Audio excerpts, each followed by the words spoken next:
Hello everyone, welcome back to the invincible aspirants invincible YouTube channel. आज हम अपने UGC NET जा रहे पेपर 1 सीरीज़ का चैप्टर 10 पार्ट 3 देखने जा रहे हैं। स्टार्ट करने से पहले एक छोटी सी रिक्वेस्ट करूंगा, please do like share and subscribe the YouTube channel the aspirant invincible to show your support for my effort and join this Telegram channel for more PDF and study material. Thank you so much. Let's begin. So, type of universities. First is Central University. Central University होती क्या है? They are public university simply established by Act of Parliament. या तो ये Act of Parliament के तहत एस्टेब्लाइज की गई हैं सेंट्रल यूनिवर्सिटी, या फिर पहले से यूनिवर्सिटी थी उसको एक्ट ऑफ पार्लियामेंट के तहत इसको इन्वॉल्व कर लिया गया है।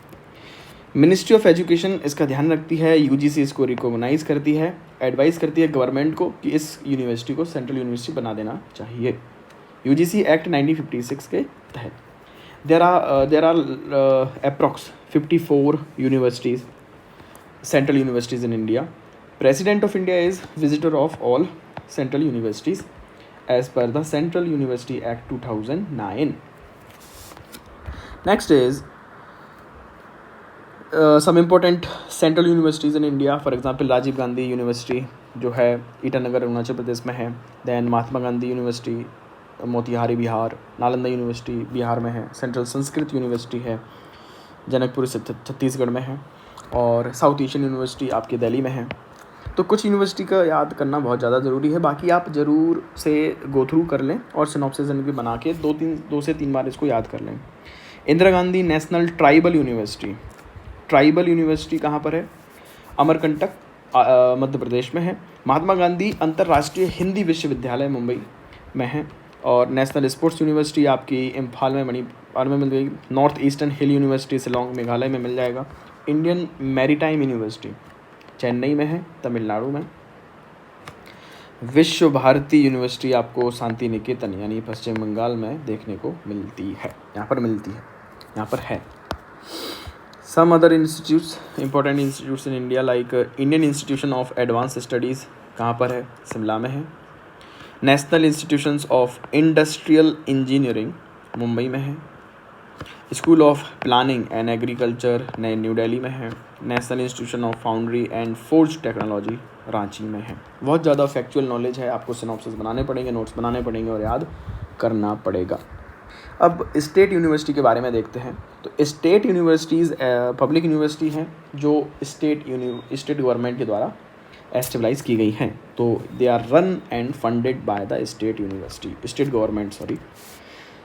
1976 तक एजुकेशन जो था स्टेट लिस्ट में था, मतलब स्टेट गवर्नमेंट कंप्लीटली रिस्पॉन्सिबल था एजुकेशन के लिए। 1976 के बाद में 42nd कॉन्स्टिट्यूशन अमेंडमेंट हुआ और एजुकेशन को आपके स्टेट लिस्ट में से कनकरेंट लिस्ट में डाल दिया गया। अभी कनकरेंट लिस्ट का मतलब होता है ऐसे टॉपिक जहाँ पर सेंट्रल गवर्नमेंट स्टेट गवर्नमेंट दोनों ही कानून बना सकते हैं। अब एजुकेशन की फील्ड में सेंट्रल गवर्नमेंट भी काम करेगी, स्टेट गवर्नमेंट भी काम करेगी। तो फिर बात करते हैं 2021 तक यूजीसी ने 450 स्टेट यूनिवर्सिटी रजिस्टर कर रखी हैं। गवर्नर स्टेट यूनिवर्सिटी के लिए एक्स ऑफिशियो चेयर काउंसलर होते हैं most of the time.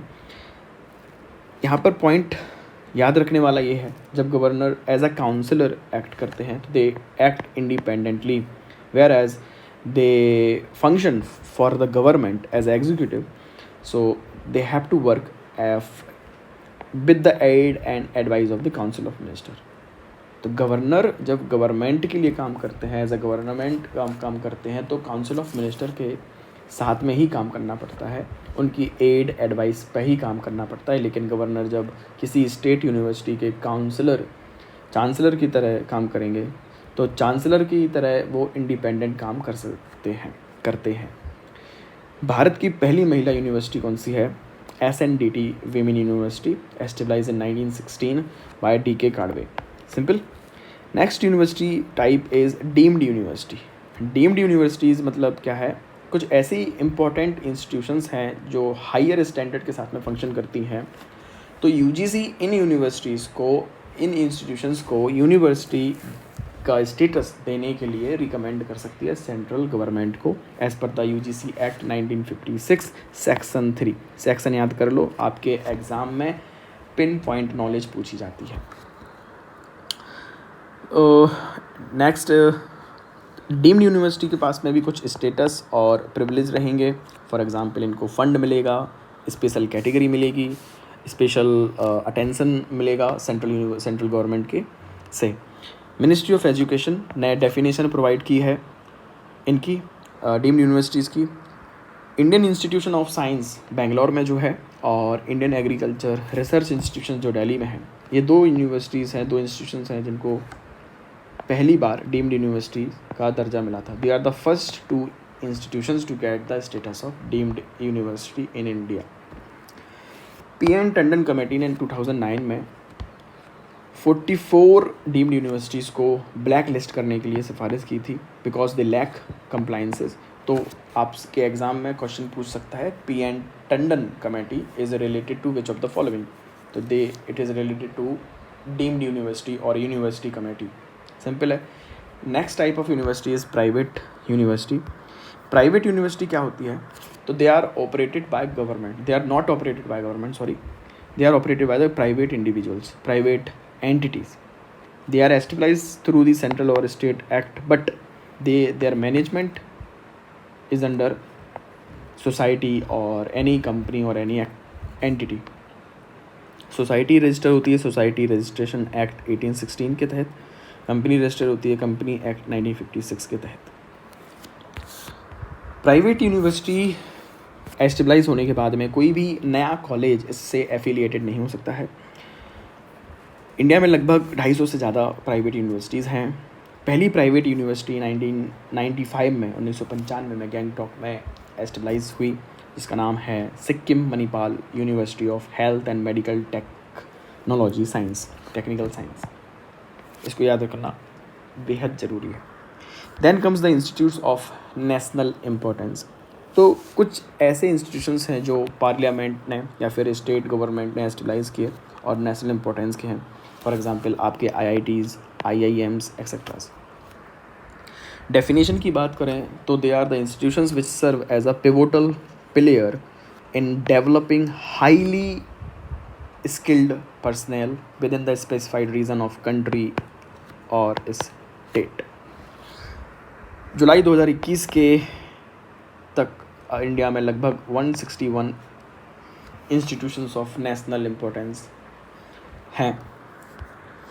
Next is research councils.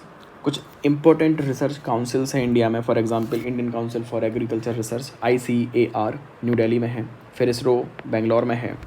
Indian council for social science research New Delhi में। Defence research and defence development organisation DRDO New Delhi. Indian council of historical research New Delhi में है। Indian council of philosophical research का headquarter New Delhi में है, but academic centre इसका लखनऊ में है, तो इनको याद करना भी ज़रूरी है। DRDO, ISRO, ICAR very important institutions हैं। Next category is cluster innovation centre. Cluster innovation centre, they are the institutions funded by government of India and established under the aegis of University of Delhi। अब इनका काम क्या है? इनका काम है search और drive innovations from a specified field. For example industrial cluster हो गया, या फिर स्लम क्लस्टर हो गया, या फिर एजुकेशन क्लस्टर के लिए आपको सर्च और ड्राइव करना है, इनोवेशन करना है। न्यू कॉन्सेप्ट एक है मेटा कॉलेज और मेटा यूनिवर्सिटी का, जो क्लस्टर इनोवेशन सेंटर लेकर आया था। They are highly innovative institutions having cutting edge learning programs और रिसर्च प्रोग्राम्स। तो मेटा यूनिवर्सिटी कॉन्सेप्ट के बारे में आपके एग्ज़ाम पॉइंट ऑफ व्यू से बहुत ज़्यादा ज़रूरी है जानना। मेटा यूनिवर्सिटी कॉन्सेप्ट फोकस करता है फंडामेंटल चेंज करने में हायर एजुकेशन सिस्टम में। इनका मानना है, इनका असर्शन क्या है, whole is greater than the sum of parts. अगर हम सम करें, पार्ट्स का सम करें, छोटे छोटे टुकड़ों को मिलाएं, तो वो इम्पोर्टेंट कम होगा बजाय के कंप्लीट लार्ज सिस्टम के। सिंपल। कहना चाह रहा है कि एक हायर एजुकेशन सिस्टम को हमें इवॉल्व करना पड़ेगा जो कि रोबस्ट हो, हाइब्रिड हो, इनोवेटिव हो. It combine the traditional system along with the new opportunities, for example artificial intelligence, knowledge learning, machine learning, etc. to enhance the knowledge. Delhi university ने पहली बार मेटा यूनिवर्सिटी कॉन्सेप्ट को लाया था और टेस्ट किया था मेटा कॉलेज को. Meta university plan 12th 5 year plan में लॉन्च हुआ था 2011 में. इसको याद रखना ज़रूरी है. Which 5 year plan launch meta university concept? 12th 5 year plan 2011. Next is oriental conventional non conventional programmes in India. तो India is one of the world's largest higher education system. We have more than 1000 universities but we lack quality education. So we have to upgrade our education systems and diversify the knowledge and empower the students. Oriental learning की बात करें, oriental का मतलब होता है coming from east और फार east. अभी east का मतलब है ग्लोब का ईस्ट पार्ट. ईस्टर्न पार्ट यहाँ पे एशिया है, अफ्रीका, दीज कॉन्टिनेंट. और वेस्ट का में है यूरोप है, अमेरिका है. तो ओरिएंटल का मतलब होता है ट्रेडिशनल और indigenous learning knowledge. Simple oriental learning. कुछ इंस्टीट्यूशंस और लाइब्रेरीज़ हैं जो ओरिएंटल लर्निंग पे फोकस करते हैं. For example government Sanskrit college Kolkata, Adyar library, Asiatic society Mumbai, Madras Sanskrit college, mythic society Bangalore, oriental research institution Mysore और गंगानाथ झा केंद्रीय संस्कृत विद्यापीठ Allahabad.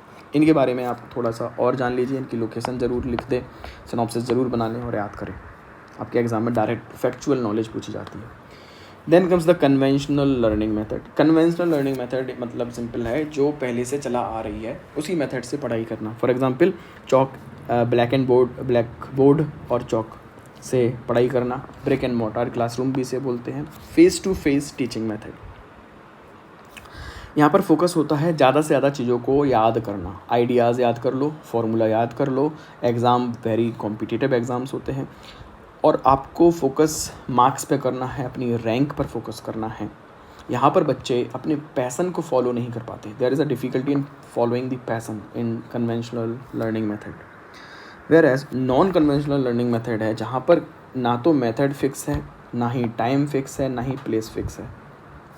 For example skill based course हो गया या फिर ऑनलाइन कोर्सेज हो गई, ऑनलाइन लर्निंग हो गई, डिस्टेंस लर्निंग हो गई. They are the example of non conventional learning method. Initiative की बात करें तो नॉन कन्वेंशनल फील्ड में इनिशिएटिव है IGNOU, Indira Gandhi national open university, state open university, school of open learning example. Online initiative में मॉक है, massive open online courses, edX है, Udacity और Coursera etcetera. Now conventional method और नॉन कन्वेंशनल मेथड में difference अगर देखें, पॉइंट टू पॉइंट डिफरेंस, तो conventional method में डिफरेंस सबसे पहले देख लेते हैं कि यहाँ पर टीचर पे फोकस ज़्यादा रहेगा, teacher centric. Whereas non conventional method में लर्नर सेंट्रिक होगा. हम ध्यान देंगे बच्चों पर, बच्चों को ज़्यादा से ज़्यादा सीखना है, उन्हें सिखाना है. तो जिस तरीके से वो सीखेंगे हम उनको उस तरीके से सिखाएंगे, ना कि टीचर को किस तरीके से अपनी कन्वीनियंट है सिखाने में. कन्वेंशनल मेथड में जो क्यूरिकुलम होता है वो फिक्स होता है, डिफाइन होता है syllabus. But non conventional learning में कोई भी क्यूरिकुलम फिक्स नहीं है. कन्वेंशनल मेथड कॉस्टलियर है, आपको किताबें खरीदनी है, नोटबुक खरीदनी है, लिखना है, नोट्स बनाने हैं वगैरह वगैरह. नॉन कन्वेंशनल मेथड में कॉस्ट इफेक्टिव है. कॉस्ट इफेक्टिव मतलब यहाँ पे भी टेक्नोलॉजी का यूज़ करोगे, इंटरनेट का यूज़ करोगे, बट कॉस्ट इफेक्टिव है. आपको फिक्स्ड मेथड नहीं है, आप घर पे बैठे बैठे बहुत ज़्यादा पढ़ सकते हो इंटरनेट का यूज़ करते हुए. कन्वेंशनल लर्निंग मेथड में टेक्नोलॉजी का यूज़ वेरी लिमिटेड यूज़ है, बट नॉन कन्वेंशनल मेथड में मॉडर्न टेक्नोलॉजी हाईली यूज़ की गई है, हाईली यूज़ होती है. कन्वेंशनल लर्निंग मेथड में कैंपस मेथड पे ज़्यादा फोकस होता है, but non conventional learning method पे कैंपस पे फोकस नहीं होता है विदाउट एनी फिक्स्ड टाइम. सो कन्वेंशनल लर्निंग मेथड पे रेगुलर अटेंडेंस होना ज़रूरी रहता है. ऐसा कोई भी कॉन्सेप्ट नॉन कन्वेंशनल लर्निंग में नहीं है. आप अपने टाइम के हिसाब से पढ़ाई कर सकते हो. कन्वेंशनल लर्निंग मेथड जो है असेसमेंट पर फोकस करती है, रिटन एग्ज़ाम लेती है, but non conventional learning method focus करती है बच्चों की लर्निंग्स पर, एम्प्लॉयमेंट पर, क्वालिटी इम्प्रूवमेंट पर, ह्यूमन रिसोर्स डेवलपमेंट पर। सिंपल है। तो आई होप यहाँ तक आपको वीडियो अच्छा लगा हो, समझ में आई हो चीज़ें। सिनॉप्सिस ज़रूर बनाएं, नोट्स ज़रूर बनाएं और रिवीजन के लिए यूज़ करें इन वीडियो को। लास्ट टाइम पर 1.5 पर देखें और सुनें। Please do like share and subscribe the YouTube channel the aspirant invincible, और टेलीग्राम चैनल को ज्वाइन कर लें। यहाँ पे आपको study material, PDF, sample paper, notes वगैरह सब मिल जाएंगे। Thank you so much, take care and love you all.